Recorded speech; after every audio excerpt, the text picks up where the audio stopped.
Joo, Yes. eli me oltiin ajateltu, että voidaan käydä lyhyesti tämmöisiä käytännön asioita, mutta nämä on oikeastaan kaikki sellaisia, mitkä löytyy myös sieltä meidän hakusivulta. Mä voin sen tuohon chattiin kopioida sen osoitteen.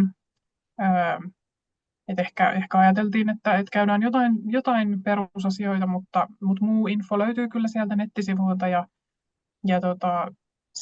sieltä kannattaa käydä aina ajantasaisin tieto katsomassa, niin ei ihan kaikkea lueta tästä läpi. Joo, tässä on lyhyesti meidän tämän illan agenda.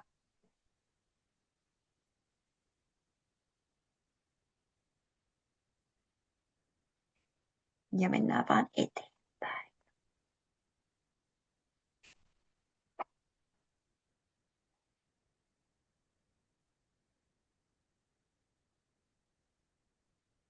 Yes.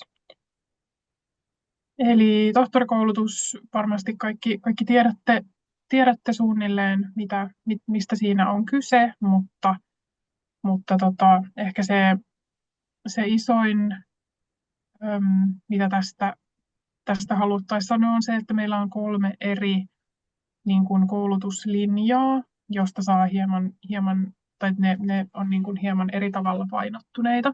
Ja se on tärkeää huomata siinä, kun hakemustaan meille tekee. Eli tosiaan on taiteellinen tai taiteellisuuspainotteinen, tutkimuspainotteinen ja sitten tämmöinen Soveltaa. soveltajakoulutus, joka yhdistelee sitten taiteellista ja tutkimuksellista.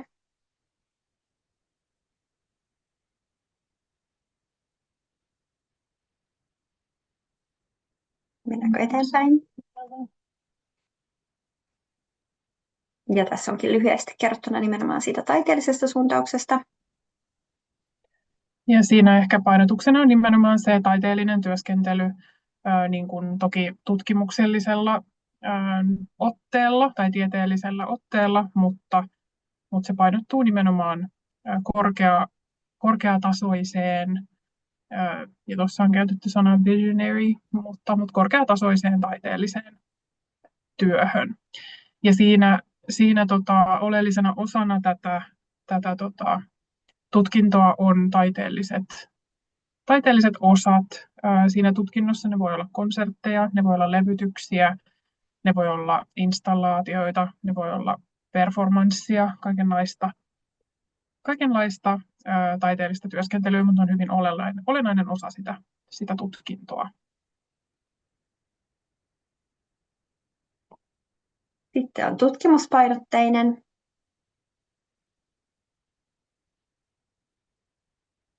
Haluatko kertoa siitä?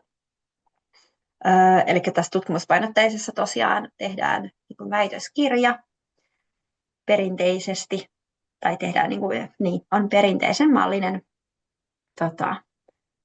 tohtorin tutkinto.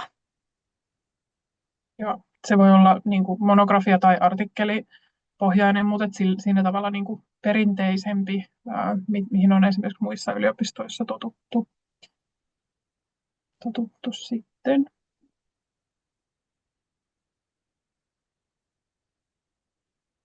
Joo. Ja sitten on täällä tämä meidän soveltajakoulutus. Joo. Ja tämän ehkä niin kuin, sen voi ajatella monella tapaa niin, että se on jossain kohti niin kuin, tavallaan puolessa välissä niin kuin taiteellisesta ja tieteellisestä, mutta ehkä niin kuin se olennaisin on se, että siinä on joku sovellus, joka siinä kehitetään. Se voi olla joku pedagoginen metodi esimerkiksi, tai se voi olla joku tekninen asia, se voi olla sovellus, siis ihan niin kuin kännykkäsovellus tai joku tietokoneohjelma tai mikä tahansa niin kuin semmoinen materiaali tai työväline tavallaan, ää, mikä niin kuin liittyy jotenkin alaan, mutta se olennainen on se, että siinä on joku tämmöinen soveltava osa sitä tutkintoa, joka ei suoraan istu niin perinteiseen taiteelliseen tai perinteiseen tieteelliseen tutkintoon. Ja sanotakaan tässä kohdin, että kun lautakunnat käsittelee niitä hakumateriaaleja, niin jossain tapauksissa voi olla, että lautakunta saattaa siirtää jonkun hakemuksen joka on niin kuin suunnattu taiteelliselle puolelle, niin jos heidän mielestä se ehkä menee paremmin soveltajakoulutuksen puolelle, niin he saattaa siirtää sen sinne puolelle tai toistepäin. Joo, meillä se ehkä lukee tuolla meillä jossain kohti, mutta siinä hakulomakkeella valitaan se linja, johon toivot hakevasi, mutta meillä kyllä, niin kun, jos oletkin vahingossa niin sanotusti hakenut jotenkin väärään, niin se ei haittaa, että sitten kyllä se toinen lautakunta tosiaan siirtää sen niin sanotusti oikeaan paikkaan, jos tällainen sattuisi käymään, mutta toki kannustetaan harkitsemaan, että mihin se oma tutkimusaihe sopisi parhaiten. Sitten hakemisesta. Joo. Eli hakukelpoisia ovat kaikki, keillä on maisterin tutkinto tai vastaava. Ja siihen voi, jos on jotain sellaisia tilanteita, että on jotain muita opintoja tai muuta osaamista, jonka kokee olevan sen tasoista, niin se on myös mahdollista, mutta pääasiassa maisterin tutkinnolla haetaan. Ja hakuaika on tosi tärkeä. Se on 7. tammikuuta - 21. tammikuuta. Ja kannattaa huomioida se, että tuona viimeisenä hakupäivänä se on auki vain 3 asti iltapäivällä. Eli suosittelemme kyllä lämpimästi tekemään hakemuksen jo aikaisemmin. Viimekin vuonna oli suuren haku, niin kun on paljon hakijoita, ketkä yrittää siihen samaan kellonaikaan, niin se järjestelmä ei aina toimi optimisti, niin suosittelemme tekemään kyllä yhteys- ja muiden mahdollisten ongelmien välttämiseksi sen aikaisemmin. Ja sanottakaa, että jos on sellainen tilanne, että on valmistumassa vaikka tänä tulevana keväänä maisteriksi, niin voi silti hakea meidän tohtorikoulutukseen. Toki silloin vaaditaan, että se tutkintotodistus mun mielestä pitää olla kirjattuna kesäkuun puolelle. Oliko näin, Jannika? Haluan sanoa, että heinäkuun, mutta... Okei, no niin. No se pitää tarkistaa, jos... Joo, mutta jos on tämmöinen tilanne, niin joo. On mahdollista silti hakea. Kyllä, ehdottomasti.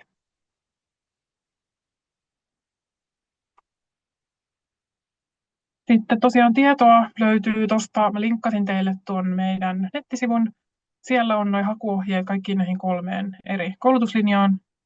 Ja sen lisäksi tärkeä sivu on opintopolku, joka on sitten se, jossa se virallinen hakemus täytetään. Ja sinne viedään sitten kaikki liitteet ja muu tarvittava materiaali. Ja muutenkin ehkä nuo meidän nettisivut on sellaiset, että sieltä löytyy kyllä kaikkea muutakin tietoa. Mä voin laittaa tuohon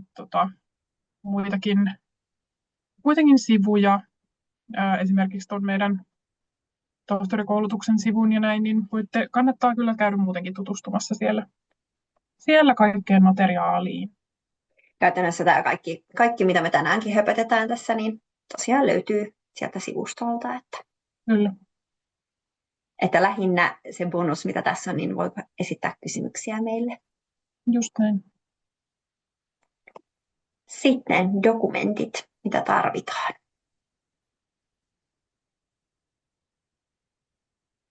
Joo, eli nämä dokumentit vähän vaihtelee. Meillä on siis yleiset dokumentit, jotka tarvitaan kaikilta, ja sitten vähän riippuen siitä koulutuslinjasta, niin tosiaan vähän muutama ekstra asia. Kaikkiin ohjelmiin hakiessa tai kaikkiin linjoihin hakiessa tarvitaan sinne hakulomakkeelle tietysti henkilötiedot ja yhteystiedot, ja sitten tarvitaan tämä tutkimussuunnitelma, tai riippuen vähän tuosta, että mihin koulutuslinjaan hakee, niin vähän eri painotuksin tutkimussuunnitelma tai niin kuin opiskelusuunnitelma tai näin, niitä kutsutaan vähän eri nimillä. Arvio, niin kuin semmoinen opiskeluarvio siitä, että mitä niin kuin tukevia opintoja ja mitä tukiopintoja mahdollisesti kokisi tarvitsevansa. Sanotaan tässä kohdin, että ei tarvitse välttämättä kirjata niitä tosiaan niin kuin sillä lailla lähtökohtaisesti. Toki hienoa, jos kirjaa, että käy katsomassa sieltä meidän opinto-oppaasta, että mitä kursseja meillä on tarjolla, mutta ne toki vähän muuttuu ja vaihtelee vuosittain, mutta lähtökohtaisesti ehkä enemmän, niin kuin, että minkä tyyppisiä niin kuin, Mm. tukiopintoja. Niin, toi Enemmän. kannattaa mun mielestä miettiä niin, että tavallaan hakulautakuntia kiinnostaa se, mitä te koette, että teidän tutkimusta niin kuin tukevia opintoja te mahdollisesti tarvitsette. Ihan sama, onko ne meidän yliopistosta vai olisiko ne mahdollisesti joku pieni kokonaisuus jostain muusta yliopistosta, mutta tavallaan, että onko teillä ymmärrys siitä, että minkälaisia tukiopintoja te mahdollisesti teidän kokemuksen ja muun lisäksi tarvitsette, jotta te voitte tehdä teidän tutkimusta. Niin se on ehkä niin kuin se näkökulma, mitä kannattaa siinä miettiä. Just näin. Haluatko selittää? Ja sitten tosiaan CV kautta niin kuin taiteellinen portfolio, eli lähinnä sitä omaa taustottamaan, että mitä on tehnyt, millaisella perspektiivillä mahdollisesti tulee työskentelemään tutkimuksen parissa. Ja sitten täällä on erikseen tosiaan tuosta taiteellisesta suuntauksesta, että sitä varten tarvitaan myös motivaatiokirje. Ja sitten useimmiten, tai sanotaan, että jo lähtökohtaisesti aina pyydetään ei opetusnäyte, kun soittonäyte. Eli me järjestetään sitten tämmöinen soittonäytetilaisuus, pääsykoetilaisuus.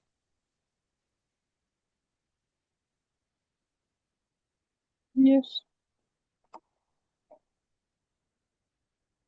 Ja tässä onkin nyt vähän selitetty niin kuin noista, että mitä ne sisältää, nämä eri dokumentit. Tosiaan nämä on hyvin tällaisia lyhyitä ohjeita, tarkat ohjeet löytyy kaikki sieltä meidän nettisivulta, että suosittelen kyllä niihin tutustumaan.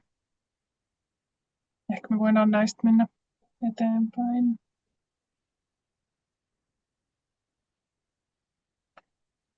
Joo, sen verran tästä tosiaan meidän prosessista, että tuloksista ilmoitetaan viimeistään 15. toukokuuta. Pyrimme ilmoittamaan jo aikaisemmin, mutta viimeistään tässä kohti. Ja riippuen siitä, että millä koulutuslinjalle hakee, niin voi tietää jo vähän aikaisemmin tavallaan tuloksen. Meillä taiteelliseen linjaan hakijat, niin osa tosiaan kutsutaan taiteelliseen tasokokeeseen, eli tavallaan perinteisen oloiseen pääsykokeeseen. Ja sieltä sitten, jos ei tule kutsua tai jos ilmoitamme, että et ole päässyt pääsykokeeseen, niin mitä luultavimmin siinä kohti sitten voi jo arvata lopputuloksen, mutta muiden osalta sitten viimeistään 15. toukokuuta.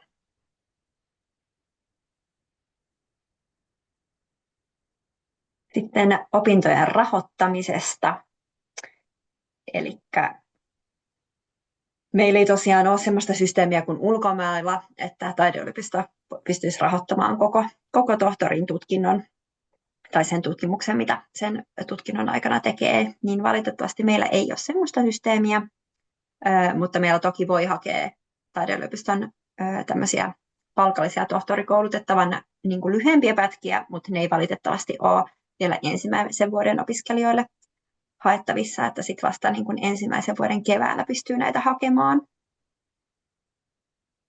Joo, ja paikkoja on rajatusti, että sen varaan ei kannata rahoitustaan laskea. Et sen lisäksi toki erilaisia apurahoja on haettavissa tosi monesta paikasta. Ja meillä toki niin kun ihmiset tekevät töitä samaan aikaan, kun tekevät tutkimusta. Sitten meillä on myös Sibelius Akatemian oma säätiö, josta voi hakea tukea esimerkiksi taiteellisten osioiden järjestämiseen. Ja sitä kyllä aika paljon meillä väitöstutkijat hyödyntävätkin, ja sitä me suositellaankin.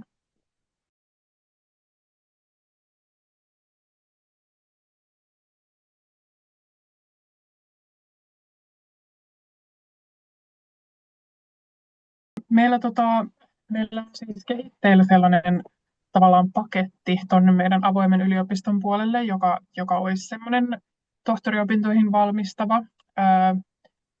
Tällä hetkellä siellä ei niin kuin suoraan sellaista niin kuin tohtoriopintoihin valmistava paketti niin nimellä ole. Toki siellä on paljon sellaisia opintoja, jotka voi tukea sitä hakemista, vaikka kirjoittamisen kursseja ja muuta sellaista.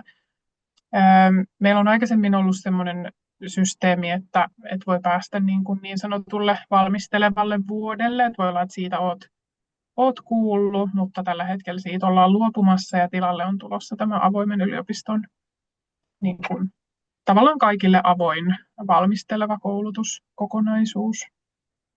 Mutta toki siis niin kuin nyt ensikin keväänä niin kannustetaan nyt kurkkaamaan avoimen tarjontaa, että jos siellä on jotain, mikä kokee, että voisi olla itselle hyödyllistä,